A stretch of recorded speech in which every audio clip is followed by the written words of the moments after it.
매일 오전 11시 강한 녀석들이 옵니다. 안녕하세요. 권미란입니다. 최근 물가와 긴축의 혼돈 속에서 실적 추이는 어떻게 흘러가고 있을까요? 대외 악재 속에서도 최근에 실적 이익 전망치 상향 조정되고 있는 업종은 조선, 자동차, 그리고 금융과 소비자 서비스, 유통업종 등이었습니다. 반면에 감익을 주도하고 있는 쪽은 디스플레이와 반도체, 소프트웨어 같은 IT 업종이었는데요.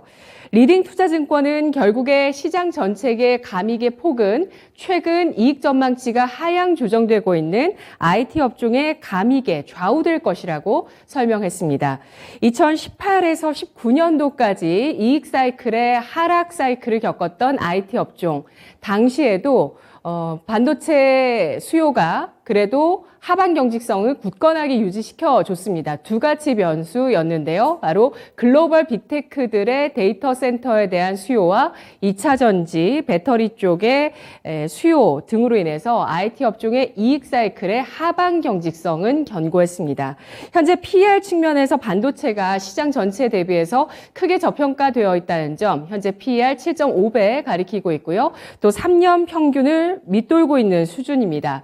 이런 IT 업종의 바닥 잡기도 계속해서 꾸준하게 관심 있게 관찰할 수밖에 없는 시점인데요. 자, 오늘도 오전장을 마무리하는 전략과 또 코멘트 세 분과 함께 보겠습니다. 세 분 만나보시죠. 안녕하십니까? 안녕하세요. 네, 세 분의 강한 녀석들, 강한 코멘트 지금 공개해드리겠습니다. 신상원 전문가, 태풍은 지나간다.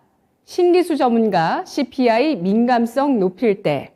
이정호 전문가, 환율 어디까지 갈래? 이 가운데서 신상원 전문가입니다. 태풍 흰남노 정말 긴장을 많이 했는데요. 흰남노의 예상 경로를 보면 일본보다도 우리나라 쪽을 좀 더 가깝게 해서 통과하는 움직임이 나왔습니다. 현재는 우리나라 한반도는 좀 통과를 하면서 북한 쪽 위치까지 해상으로 나가 있는 경로를 보실 수가 있는데요. 간밤에 포항과 또 제주 같은 이런 지역에는 굉장히 또 피해가 있었습니다. 강남이 침수됐었던 것처럼 포항에서도 좀 침수가 되면서 자동차에 홀로 갇혀 있는 분들 구조하러 나가는 그런 보도 기사까지 좀 확인하고 들어왔는데요. 태풍이 빠르고 강했습니다. 그래서 좀 통과된 듯한 모습이죠. 태풍은 지나갈 때. 네, 신상원 전문가의 코멘트 들어볼까요? 네, 태풍은 지나가고 있습니다. 다행이죠. 그리고 혹시라도 뭐 피해가 좀에도 있었던 분들이 계시다면 빨리 수습 잘 하시길 바라고 안 다친 분들이 많으셨으면 좋겠습니다. 네, 항상 뭐 비도 그렇고 비가 오면 비는 그치고 뭐 그런 것처럼 태풍은 지나가기 마련이다라는 말씀은 다 아실 겁니다. 어르신들도 그렇게 말씀을 하시고 태풍이 지나갈 때 그때 이제 올 때 막 우리가 호들갑을 떨고 어수선하게 막 하는 것보다는 미리미리 준비를 하자. 지금은 뭐 우리 정책도 그렇고 모든 사회 전반에서 준비를 잘 해서 어떤 강한 태풍이 와도 버틸 수 있는 어느 정도 여력은 다 있는 것 같습니다. 지금도 보면 많이 이제 준비를 해놓고 생각보다 이거 별거였네 이런 생각들이 나오실 텐데 그거는 별거가 아니라 준비를 잘 했기 때문입니다. 그것처럼 시장도 지금 뭐 다양한 태풍이 불고 있죠. 고물가, 뭐 금리, 그다음에 뭐 환율의 태풍이 뭐 상당히 좀 센 편이죠. 본의 아니게 맞춰도 기분이 안 좋은 1370원까지도 한번 열어둬야 된다. 그 이상도 이제 볼 수가 있다. 이렇게 말씀을 드렸었는데 환율에 대한 태풍도 오늘은 잠깐 멈추는 것 같아요. 네, 이 환율이 아무리 오른다 하더라도 어느 정도에서는 멈출 수밖에 없는 여러 가지 여건들이 있을 겁니다. 뭐 지정학적인 관계에서부터 그렇고 미국도 강달러를 선호하긴 하지만 너무 올라가도 좋을 건 아닙니다. 뭐 자기네들 뭐 내수적으로는 좀 좋을 수도 있어도 나중에 되면은 어느 정도가 넘어가는 순간 분명히 타격이 올 수 있는 부분이 있다고 저는 보고 있거든요. 그러니까 여러 요소를 종합해 보면 이런 환율에 대한 태풍도 지나가면서 시장은 그래도 진정을 어느 순간을 할 겁니다. 그러면 우리는 지금 이 순간에 태풍을 대비하듯이 나중에 시장의 흔들림이 끝나갈 때 그때 부랴부랴 이거 사야지 저거 사야지 하지 말고 지금 이 시장에서 잘 버티는 종목들을 한번 살펴보는 게 좋을 것 같다. 태풍은 어차피 지나간다. 그 말씀을 화두로 말씀을 드렸고요. 그리고 지금의 현재 모멘텀은 네옴시티 우리 이정호 전문가님이 말씀해 주신 그 바로사에서 계속 네옴시티를 저도 이제 계속 파보고 이러는데, 자, 네옴시티가 현재 모멘텀은 맞는 것 같습니다. 맞는 것 같은데 단기간의 모멘텀으로 끝날지, 이게 정말 그 사우디 왕자님이 11월 달에 와서 선물을 크게, 통 크게 한번 우리에게 줄지, 그런 것들을 보면서 아까 태풍이 지나가고 우리가 준비하듯이 이 네옴시티 관련해서도 종목들이 상당히 많고, 예, 다양하고 전반적으로 다 걸쳐 있고 우리 기업들이 경쟁력을 가질 게 되게 많다고 봅니다. 그래서 저는 이 태풍이 지나가고 나서의 모멘텀은 이 네옴시티가 어느 정도 또 유지가 될 것 같으니까 지금 단계에서는 네옴시티 관련해서 지금 잠깐 쉬는 종목들, 시세가 이제 거래가 붙는 종목들을 한번 살펴보면 좋을 것 같습니다. 그리고 이거 좀 재밌게 또 표현을 했는데, 큰 형을 따라간, 큰 형을 따라간 동생들에게도 빚이 오는, 그런 빚이 들겠지라는, 형 덕을 보겠지 하는 말씀을 제가 하나 드리겠습니다. 다 아시겠지만 어제 시장의 화두 중에 하나는 현대차가 외국인 수급이 계속 꾸준히 들어오면서 현대차가 이제 뭐 20만 원을 회복하고, 알고 보니 한 달 동안 외국인 매수가 계속 이어졌다, 이런 게 좀 뉴스에 많이 나왔습니다. 근데 중간에 보면은 그 인플레 감축법 때문에 현대차가 좀 피해를 볼 것이다 했지만, 그런 이슈들이, 뉴스들이 나왔는데도 불구하고 외국인들은 뒤에서 계속 샀던 겁니다. 예, 그런 것처럼 뭐 당장에 그런 일일비하는 그런 이슈에 휘둘리지 말고 앞을 내다보면 그 현대차도 지금 공장을 좀 조기 완공을 해서 좀 앞당긴다는 얘기가 나오고 있죠. 그럼 그거에 따라서 미국을 따라간, 큰형을 따라간 여러 회사들이 있습니다. 뭐 화신이라든가 SL이라든가 또 뭐 성화이텍, 뭐 아진산업, 뭐 구형테크, 뭐 기타 등등 여러 회사들이 있습니다. 자동차 업종 특성상 현대차 혼자 가서 할 수가 없어요.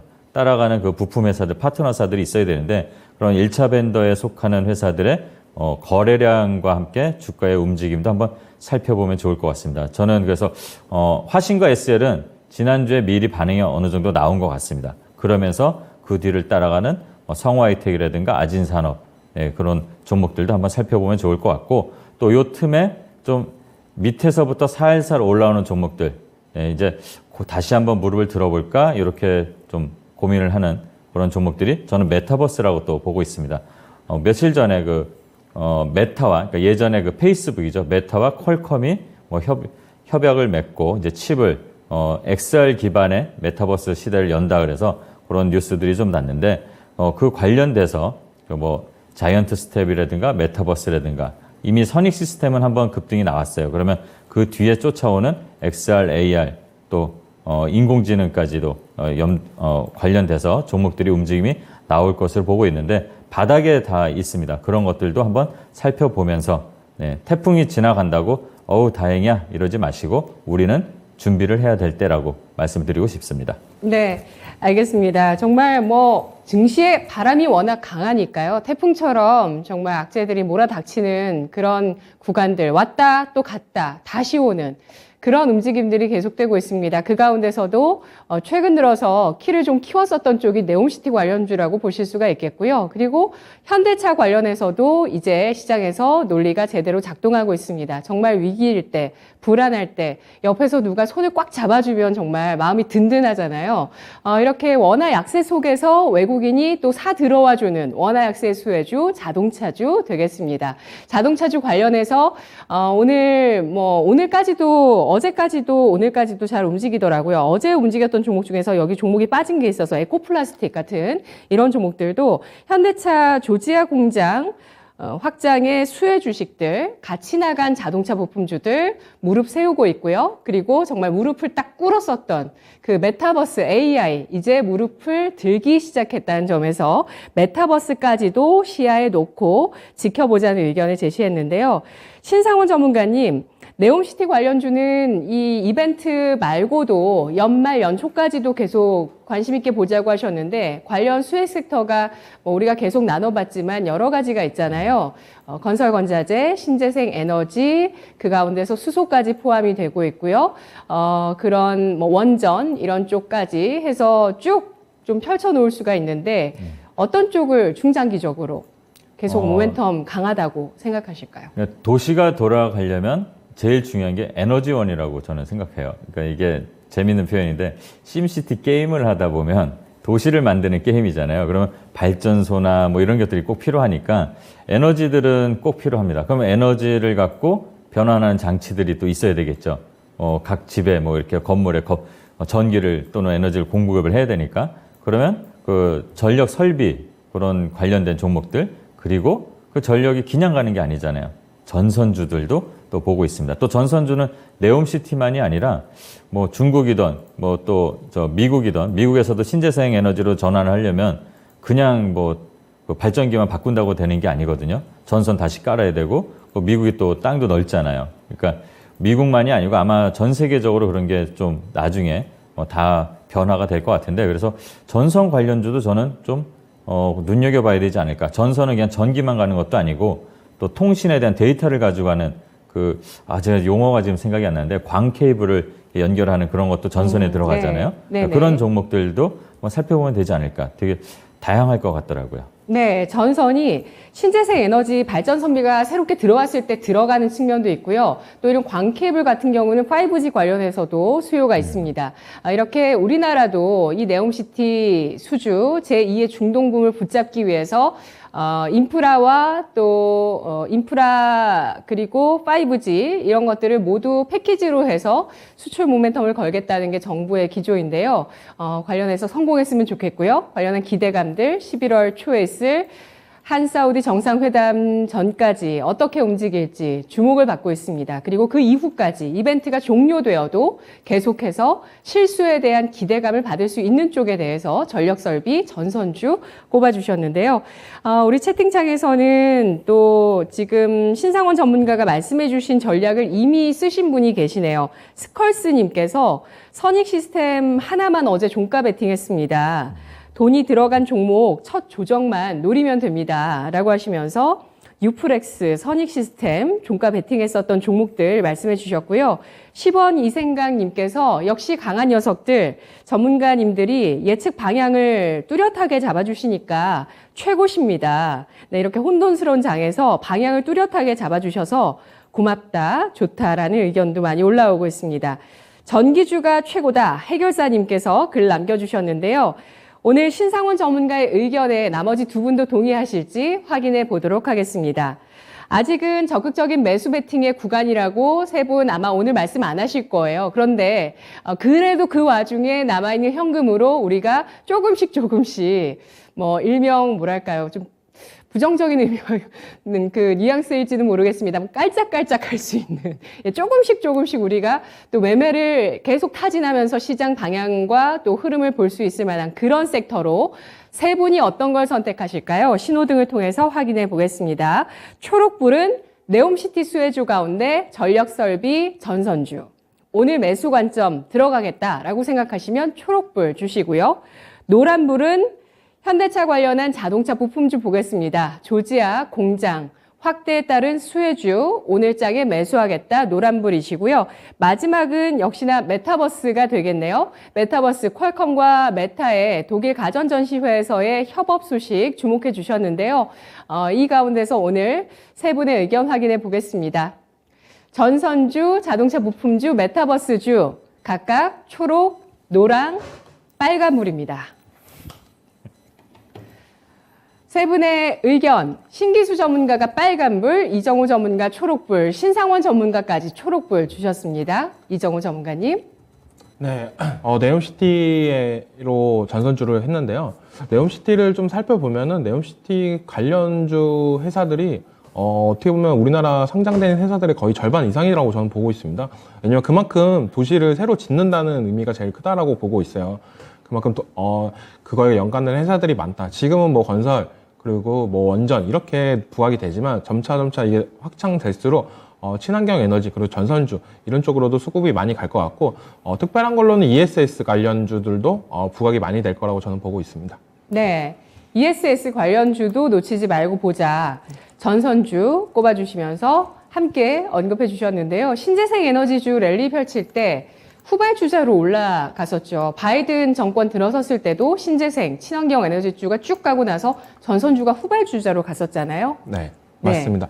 그런 걸 봤을 때 좀 전선주를 눈여겨보자라고 말씀을 해드리고 싶은데, 전선주는 솔직히 말해서, 지속성이 좀 되게 약하다. 신재생 에너지 관련해서 약간 수소 같은 이미지라고 보시면 될 것 같다. 이번엔 다를까요? 아니요, 저도 이번에도 똑같을 것 같습니다. 네, 개가 벌은 못 버린다고 약간 하던 그런 게 시장에 약간 어떻게 보면 파악이 돼 있어가지고, 슈팅 나올 땐 슈팅을 나오고, 근데 이게 네. 장기적으로 지속된다? 이런 건 별로 없다라고 저는 느끼고 있기 때문에, 전선 같은 거는 어느 정도 횡보할 때 어느 정도 담아갔다가 어느 정도 상승 파동이 나왔을 때 그때 수익을 실현하고 나오는 모습이 제일 좋다라고 말씀을 해드리고 싶어요. 네, 개가 재벌을 못 버린다. 이건 관련해서 굉장히 파생된 속담들이 굉장히 많습니다. 여러분 아시다시피, 그쵸? 예, 이런 비유가 좀 확 와닿기 때문에 제가 아까 깔짝깔짝도 말씀드렸지만, 예, 우리 전선주 주주 여러분 양해 바라고요. 신상원 전문가님은 이번엔 좀 다를 거라고 보세요? 전선주? 네, 그러니까 다르다기보다 약간 좀 달랐으면 좋겠던 게 있고, 전선주들이 좀 갈 듯하다 진짜 못 가는 게 좀 많아요. 근데 전선주 중에서도 좀 살펴보면 좀 제가 오늘 가져온 종목은 아니지만 LS전선 아시아, 네, 그리고 대한전선 이런 게 좀 움직이는데 LS전선 같은 경우는 이집트에 공장을 만들어 놨더라고요. 그러니까 거기서 나오는 것들이 중동에 그래도 수출한 이력이 있으니까 이번에 네옴시티 때는 한번 반응이 나오지 않을까 해서 좀 유심히 좀 요즘에 흐름을 보고 있는데 거래가 어제 한번 터졌고 또 몇 달 전에 한번 터졌는데 그걸 과연 기대로 미리 이렇게 뭐 움직임이 나온 건 아닌 것 같습니다. 하지만 실적들이 어느 정도 기반된 애들은 그런 애들은 어느 정도 좀 갈 것 같습니다. 네, 옥석이 가려지지 않을까 이 기회에 그렇게 생각을 하고 있습니다. 네. 이집트에 공장이 있는 기업이 어디라고요? LS전선 아시아가 이집트 진출인가 공장을 네. 냈다 이렇게 제가 알고 있습니다. 사우디아라비아를 네. 홍해를 사이에 두고 같이 마주보고 있는 국가가 이집트입니다. 네. 네, 그러네요. 그리고 그 회사가 수출 물량의 절반 이상이 다 중동에서 소화가 된다고 알고 있습니다. 네, 예. 그래서 아마 좀 네옴시티 수혜주로도 엮일 수도 있다고 저는 보고 있고 예, 유심히 관찰해 보겠습니다. 네, 사우디아라비아, 특히 또 아람코와도 뭔가 협업한 그런 기업들이 있더라고요. 세아그룹 내에서 또 기업이 있어서 제가 시황에 소개해드린 적도 있는데 이런 식으로 중동 쪽으로 뭔가 연계가 되어 있고 공장이 있는 이런 기업들이 좀 차별화 시세를 보여줄지는 관찰해 보셔야 되겠습니다. 마지막으로 홀로 또 메타버스에 대해서 오늘 장 매수 관점 말씀해 주신 신기수 전문가입니다. 전문가님, 메타버스 최근에 국회에서 토론회가 있었더라고요. 예, 거기서 이제 남북 관계를 메타버스로 좀 타개할 수 있다. 이런 또 토론이 있었던데요. 메타버스주 어떻게 보시나요?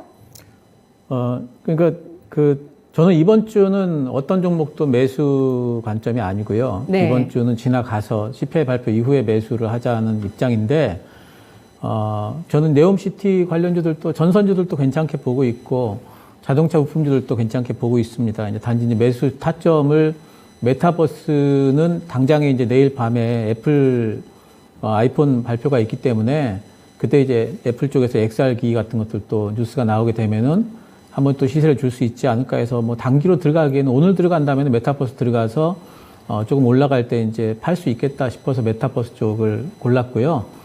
중기적으로 봐도 메타버스 쪽은 뭐 전 전망을 좋게 봅니다. 그러니까 세상을 바꿀 수 있는 이제 그런 것들 로봇, 메타버스 또 자율주행 요거 세 가지는 뭐 앞으로 이제 또 다른 산업혁명이 될 걸로 생각을 하고 있기 때문에 네. 그쪽 계속 좋게 보고 생각하고 있어요. 예. 애플 아이폰 신제품 발표 앞두고 메타버스 대 아이폰 부품주. 어떤 쪽 보시겠어요? 신기수 메타버스. 메타버스? 아이폰, 예.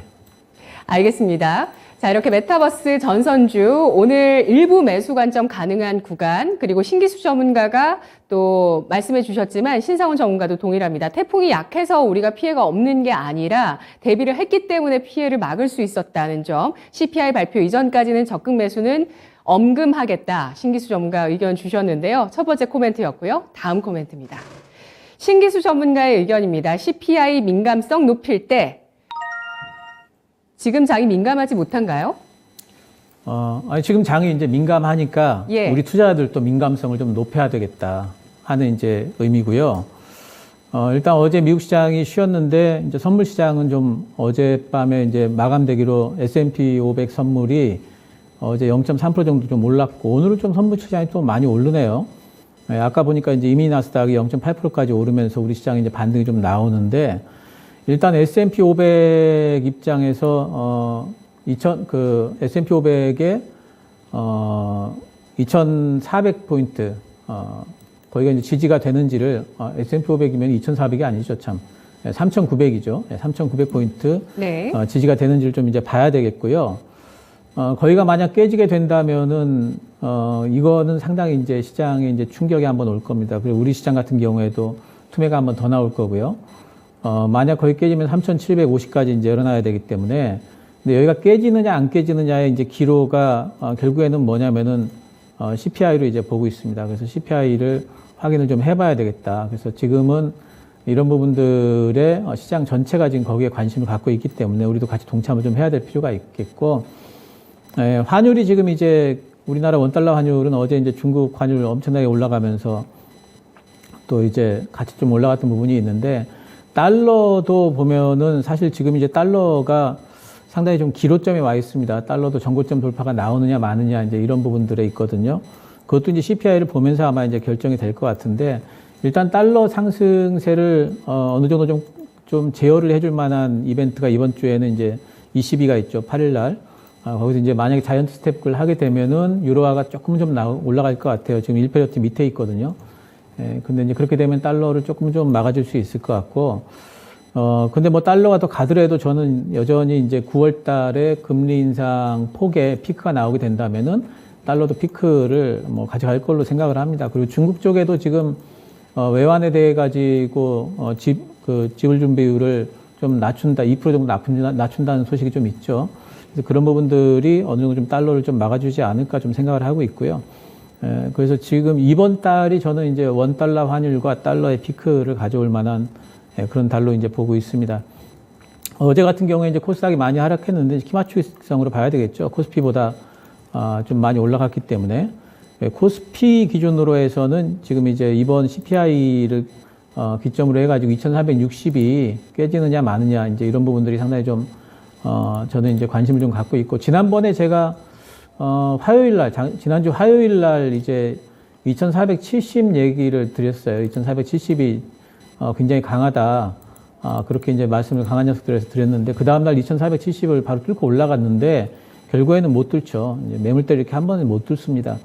그러니까 지금은 이제 상방으로 못 가면 하방으로 빠지는데, 빠질 때 2,360이 깨지게 된다면 2,300선 테스트가 아마 나올 겁니다. 그래서 이런 부분들이 지금 이런 기로점에 있다는 거. 그래서 이렇게 CPI 불확실성이 있는 이런 한 주, 또 우리 시장 같은 경우에는 추석 연휴도 있고, 뭐 만기일도 있고, 이럴 때 굳이 우리가 종목을 많이 들고 막 매수를 적극적으로 하고, 오늘 같은 날 특히 이렇게 조금 반등 나온다고 또 뭘 막 매수를 하고 하는 것보다는 오늘 같은 날 오히려 좀 반등 나올 때 현금을 좀 늘리는 거, 이런 게 오히려 좀 지금 상황에서는 리스크 관리를 좀 하는 게 더 좋지 않을까. 지금은 이제 종목을 안 들고 있어가지고 수익을 못 보는 그런 리스크하고 종목 들고 있어가지고 손실난 리스크하고 두 개를 비교를 해보면은 종목 들고 있어가지고 손실날 리스크 쪽을 훨씬 더 관리를 잘해야 된다고 생각을 합니다.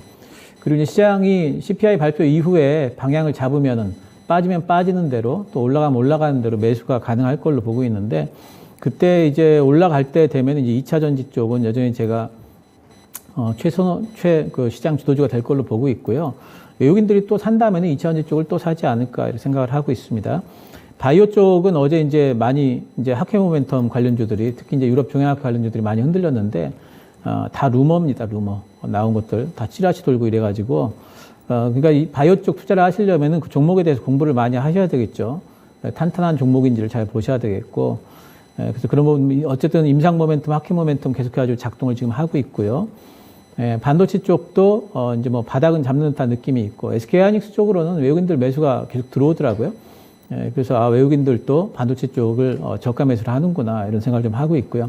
5G는 한 번 더 갈 수 있다고 봅니다. 미국 투자, 일본 투자 좀 본격화되고 있고, 저는 이제 네옴시티 관련해 가지고는 이제 건설, 원전, 풍력 쪽을 주로 보고 있어요. 그래서 태양광이 아니고 왜 풍력이냐고 그러면, 태양광은 종목이 사실 풍력보다 탄탄한 종목들이 조금 개수가 적은 것 같아요. 풍력 쪽이 조금 더 탄탄한 종목들이 많은 것 같아요. 그래서 이렇게 잡았고요. 게임, 미디어, 엔터 이쪽에는 신작하고 신공 모멘텀 이런 것들 보면서 하반기 때 여전히 또 반등이 나올 걸로 보고 있고 또 메타버스, 자율주행, 로봇 이쪽을 뭐 이제 제가 신산업혁명이다 이렇게 말씀드렸는데 앞으로 이제 새로운 시대를 생각을 해보면은 제가 이제 그런 말씀을 이제 재밌게 좀 드린 적이 있는데 사무실에 출근을 안 하고요.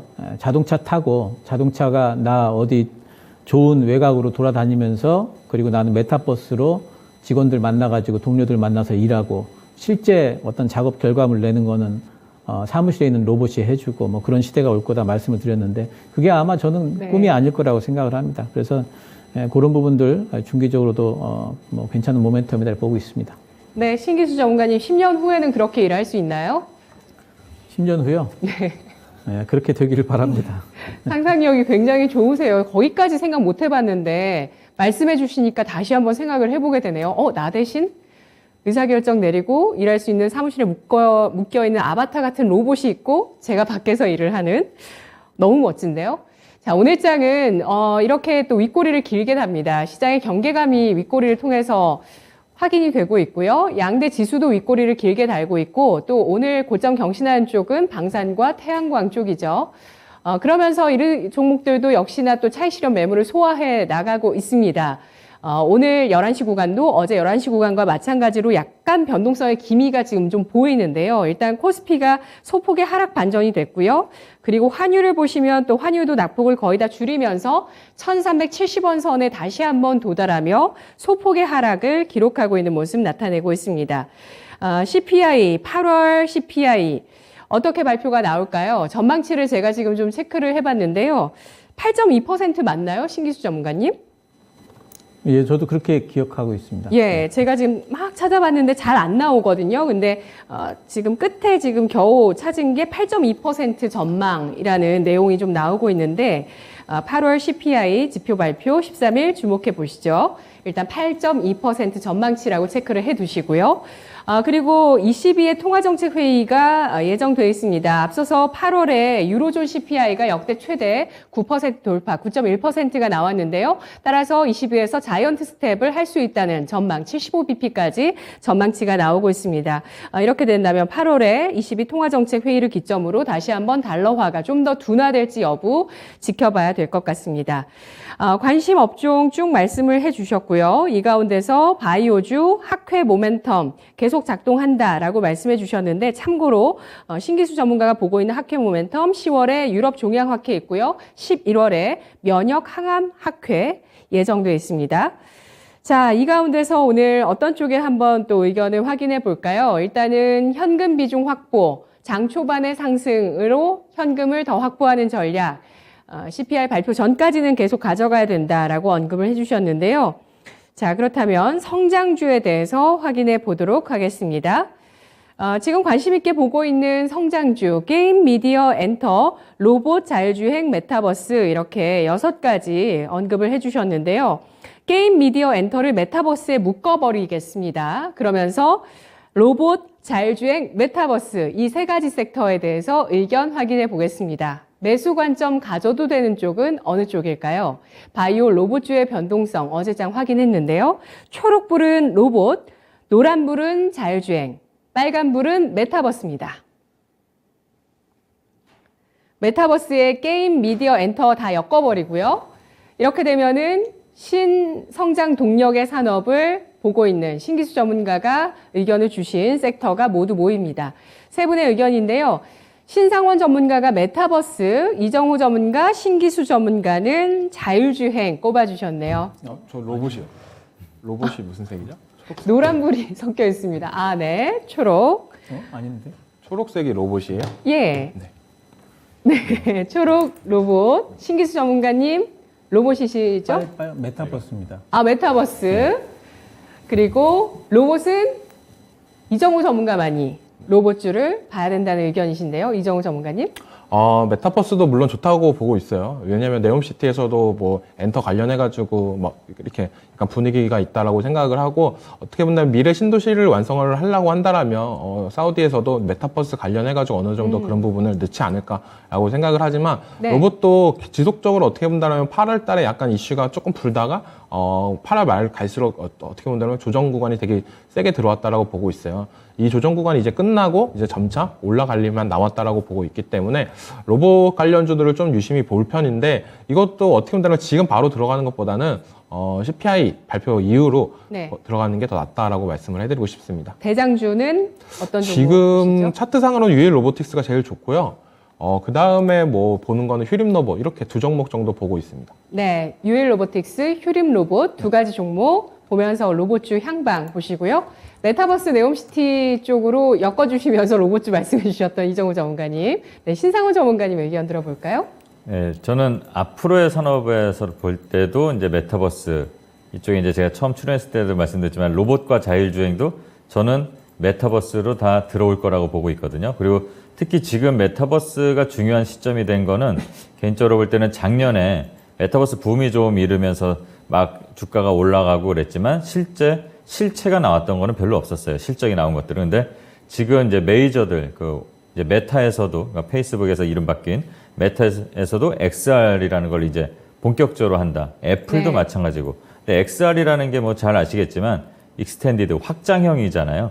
이쪽으로 가면서 이제 AR과 VR이 합쳐지면서 정말 본격적인 메타버스의 초입에 이제 들어가려고 그렇게 공룡들 이렇게 좀 시작을 하는 것 같아요. 그래서 메타버스를 좀 저는 단기라기보다 중장기 이상으로도 되게 좀 좋게 보고 있고, 로봇도 그 안에 들어와서 메타버스에서 하나의 도구가 될 수도 있다고 보고, 또 그 로봇도 자율주행 로봇들이 나올 수도 있으니까 당연히 저는 메타버스가 다 품어가는, 또 아까 신 선생님이래네요. 신긴 전문가님 말씀해 주신 것처럼 정말 우리가 원하는 10년 후의 그런 모습이, 편한 모습들 또는 편리한 모습들이 구현이 제대로 될 것 같다는 저도 희망을 갖고 있기 때문에 네. 그래서 메타버스를 선택했습니다. 네, 삼성의 차세대 동력도 로봇 메타버스고요. 그리고 메타뿐만 아니라 애플까지 눈독을 들입니다. 그리고 월가에서 미국에서는 이 메타버스를 가지고 이 테크 기업들, 빅테크들이 혁신할 수 있을지도 주목하자는 의견이 나오고 있는데요. 신기수 전문가님은 메타버스 관련주 오늘 혹시 추천주 나오시나요? 그렇죠. 그렇게 엮으셨으니까, 예, 오늘 메타버스 관련주네요. 예. 알겠습니다. 어떤 종목일까요? 두 번째 코멘트였고요. 마지막 세 번째 코멘트입니다. 세 번째 코멘트, 이정호 전문가, 환율 어디까지 갈래? 네, 어제 이 환율의 상승 원인에 대해서 우리가 얘기를 많이 나눴는데요. 시장 어떻게 봐야 될까요? 네, 환율 어디까지 갈래라고 이렇게 물음표로 했습니다. 네. 솔직히 말해서 저도 모르겠어요. 어디까지 올라갈지. 지금 어떻게 보면 전고점을 뚫으면서 올라가는 모습세가 자꾸 나오는 연출이 되고 있는데, 이런 부분은 어떻게 보면 고점을 쉽게 판단하면 좀 아니다라고 말씀을 해드리고 싶고, 우리가 할 일은 고환율보다 무서운 거는 외국인 수급 저하가 제일 무섭다라고 말씀드리고 싶어요. 그래도 어느 정도 지금 환율이 오르고 있지만 외국인들의 수급세가 어느 정도 받쳐주고 있다는 게 저는 좀 안정감은 있다라고 말씀을 해드리고 싶고, 뭐 대표적으로 수혜주를 다들 찾고 있잖아요. 근데 지금 가고 있는 수혜주는 자동차, 조선밖에 없다라고 보고 있고, 뭐 반도체, 해운, 의료 쪽도 원래 고환율 수혜주인데, 이쪽 반도체, 해운 업쪽 그리고 의료까지도 잘 못 가는 경향이 있습니다. 이런 부분이 봤을 때 그냥 주도주가 자동차, 조선이다라고 인식을 해주시면 되고, 그래가지고 환율 관련주를 사시려고 한다라면 자동차, 조선만 보시는 거 낫다라고 말씀을 해드리고 싶어요. 왜 해운업이나 의료 업종 관련해가지고 종목들을 본다라고 한다라면 지금 해운업은 좀 들어가고 싶을 차트이기도 합니다. 네. 근데 이런 부분은 근데 좀 저가적으로만 들어가는 게 괜찮고. 신저가 나왔었죠, HN. 네, 맞습니다. 네. 네. 그래서 왜냐하면 운임지수나 이런 부분도 되게 많이 갈리는 부분도 있기 때문에 환율 관련주기도 하지만 약간 그런 부분도 있다. 의료 관련주도 뭐 대표적으로 잘 가야 되는데 지금 잘 못 가는 시점이 있는데, 의료 관련주는 조금 약간 더 추워지면 추워질수록 좀 더 눈여겨볼 수는 있다라고 말씀을 해드리고 싶어요. 왜냐하면 여름보다 겨울이 더 의료 관련주들은 더 핫한 부분이 있기 때문에 좀 관심을 갖고 있는 게 좋다라고 말씀해드리고 싶고, 반도체는 워낙 환율보다는 지수에 많이 묶여져 있는 부분이 있기 때문에 지수가 어느 정도 반등이 나와야 반도체는 갈 거라고 보고 있습니다. 지금은 솔직히 말해서 원달러 약세가 아니라 환율이 강세라고 말씀을 해드리고 싶어요. 그래서 미국 빼고 다른 나라 다 유럽, 일본, 중국 다 힘듭니다. 우리나라만 힘든 게 아니니까요.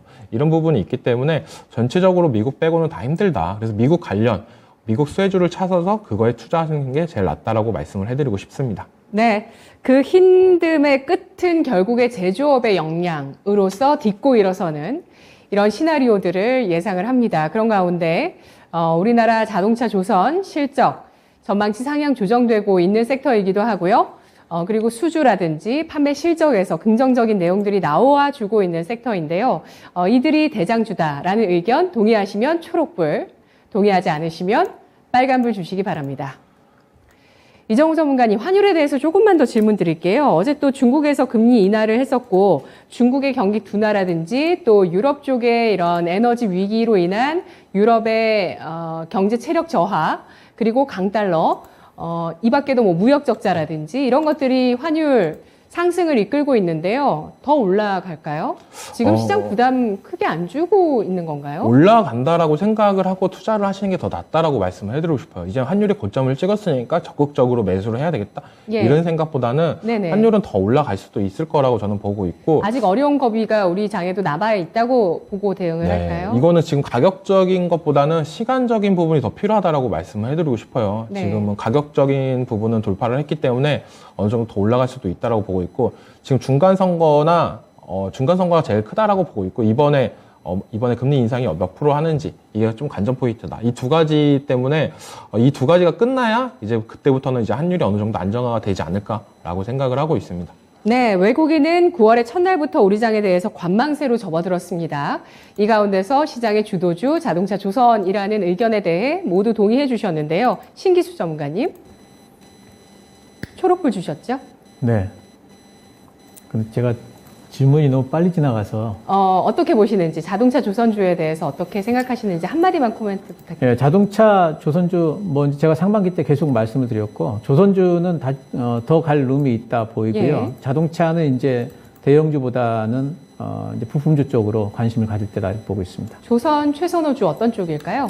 조선 쪽은 저는 지금은 피팅주들이 너무 많이 올라와서 피팅주들이 이제 네옴시티 관련주랑 엮인 것 같아요. 네옴시티 쪽에 이제 플랜트 같은 것도 얘기가 좀 되고 있기 때문에 그래서 지금은 이제 피팅주보다는 아직까지 조금 못 가고 있는 본행주 쪽을 좀 보고 있습니다. 네, 동성화인텍. 한국카본 더 한국카본. 보고 있습니다. 네. 예, 좀 더 연결을 제가 잘 시켜서 머릿속에 바로바로 나올 수 있게 하겠습니다. 한국카본, 본행제주 관심 있게 보고 계시고요. 신상원 전문가님 자동차주, 조선주, 시장 주도주라고요?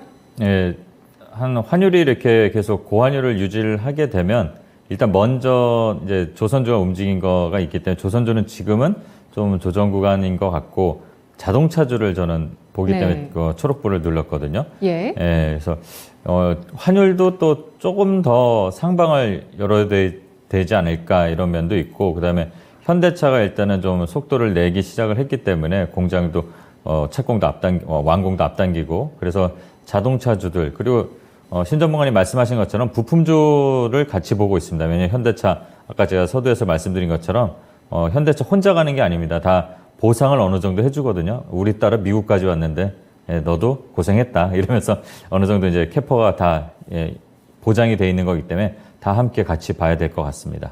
네, 알겠습니다. 자동차 조선주, 달러를 벌어들이면서 이러한 원화 약세를 좀 해소시켜주는 역할도 해줄 수 있을지 기대해 보도록 하겠습니다. 일단 원화 약세 수혜주로 시장에서 작동하기 시작했다는 점, 실적 상향 조정되고 있다는 점 긍정적인데요. 관련한 부품주, 기자재주를 신상원 전문가와 신기수 전문가는 보고 있습니다. 강한 코멘트 알아봤고요. 이어서 강할 녀석들, 종목들 동향 살펴보도록 하겠습니다. 신은석 캐스터입니다. 네, 강한 녀석들 흐름 체크해 보도록 하겠습니다. 코스피와 코스닥 양시장 모두 나흘 만에 반등한 흐름 보여주는 오전장이었습니다. 오늘 오전장은 코스피가 2410선을 회복하고 코스닥은 780선을 터치하기도 했는데요.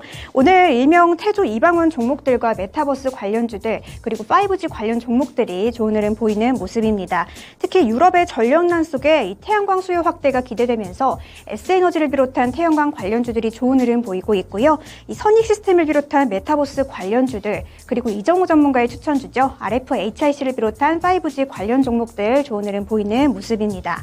네, 아직 수익률 10%를 달성한 추천주들에게만 드리는 티켓은 나오지 않았지만 우리 추천주들이 계속해서 좋은 흐름 보이고 있는 만큼 앞으로의 티켓 종목들은 어떤 게 나올지 계속 기대가 되는데요. 여러분들도 계속해서 관심 가져주시고요. 오늘은 또 어떤 추천주들이 있는지 지금 바로 확인해 보시죠. 네, 오늘 오전장을 마무리하는 전략 종목으로 알아보겠습니다. 아직은 이번 2대 스트롱맨을 뽑는 이번 레이스에서 아직은 티켓이 없죠. 오늘 세 분은 어려운 시장에서 어떤 종목으로 전략을 세울까요? 보시죠. 강한 녀석들, 강할 종목입니다. 신상원 전문가 푸른저축은행, 신기수 전문가 YG엔터테인먼트, 이정호 전문가 CIS입니다.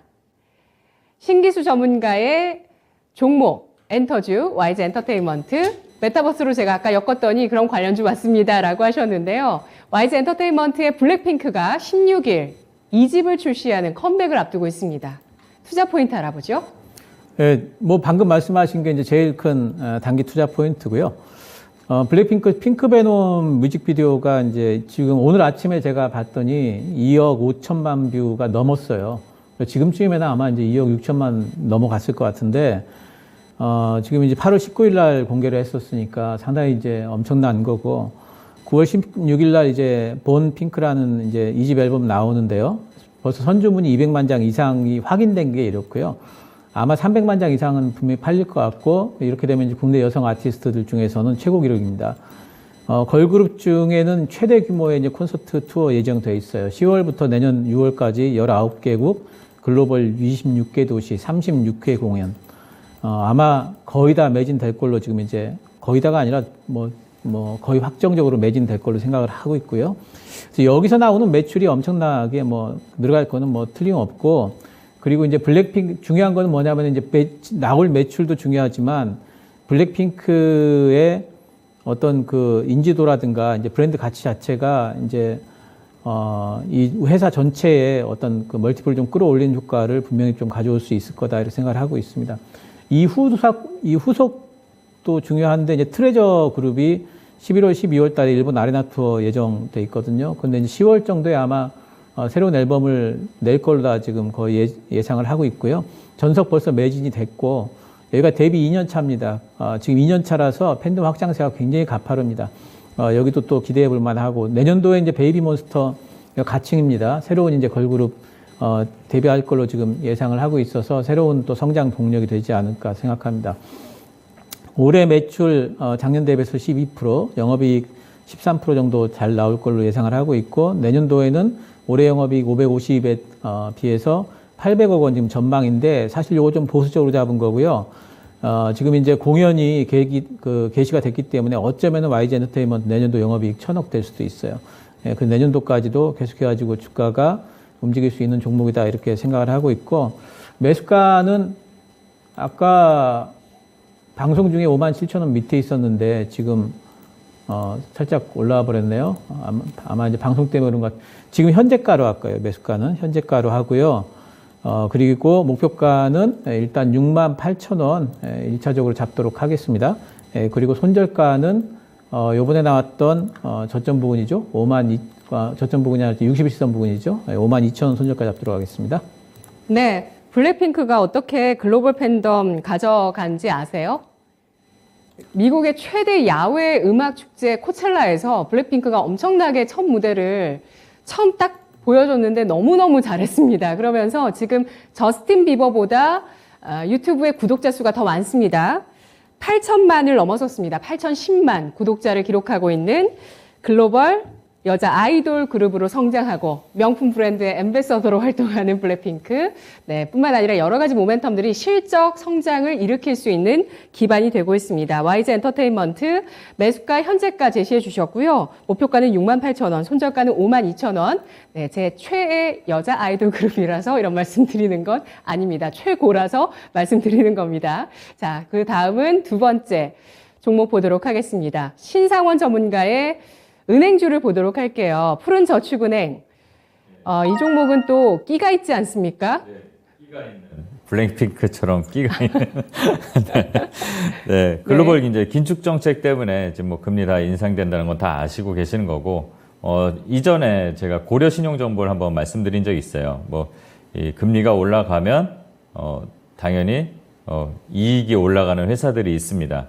그 중에 하나 뭐 고려 신용 정보도 있지만 이번에는 푸른저축은행을 한번 갖고 와봤습니다. 그래서 금리 인상으로 인해서 대출금리가 이제 상승이 당연히 되게 되니까 이 기업에는 이익으로 돌아올 거고, 이 회사 푸른저축은행이 상당히 영업이익률이 높습니다. 그리고 실적 대비해서는 좀 저평가에 들어가기도 하고, 또 배당도 있는데 배당이 웬만한 주가 수익률보다 좋아요. 5% 넘게 네. 배당을 주더라고요. 그리고 주당 순자산 가치도 2만 원 정도에 지금 형성이 돼 있고, 근데 지금 주가는 12,000원 정도. 근데 이제 바닥에서 지금 올라오면서 거래를 터트리면서 계단식으로 지금 잘 올라오고 있습니다. 그래서 현 주가가 좀 저점이라고 인식이 돼 있지만 최근에 거래가 들어와서 받쳐주는 이 차트 흐름이 있습니다. 그래서 조정 구간을 한번 거치고 나서 지금 거래가 한번 한 일주일 전에 큰 거래가 나왔는데 유동 주식 수가 좀 적어요. 그런데 이런 대량 거래가 터졌다는 거는